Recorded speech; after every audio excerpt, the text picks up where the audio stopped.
Like the previous lecture, in this summary, we are going to assume we have a character, which we'll call Kaz. He thought he had finished his assignment for HUM102, that was, until he received a message from a classmate via WhatsApp. And so, Kaz planned to spend the rest of the day on his PlayStation are gone, because now he has more work to do. Did you finish the assignment? Yes, I have. And it's ready for submission. Wow, nice mate. But did you post-write it? Post-write? What's that? And that's bad news for him because he doesn't know what to do.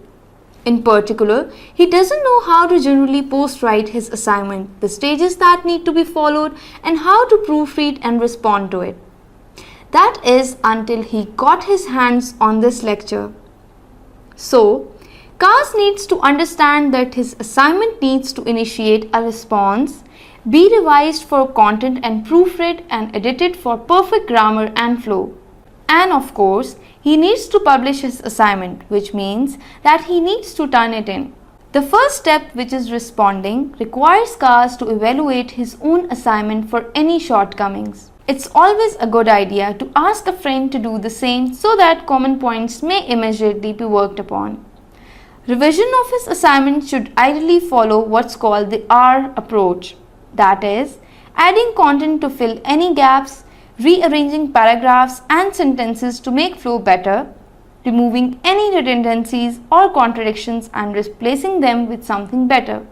The next stage, called the editing stage, requires a close inspection while keeping the bigger picture in mind. Kaz should really pay attention to this stage as this provides more strength to his assignment. This is different from proofreading, which pays attention to grammar, punctuation, names, numbers, and formattings without regard to content.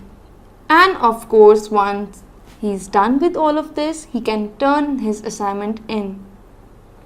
And now, Kaz can be happy, who can now post-write his assignment by revising, editing, and finally submitting it. Be like Kaz.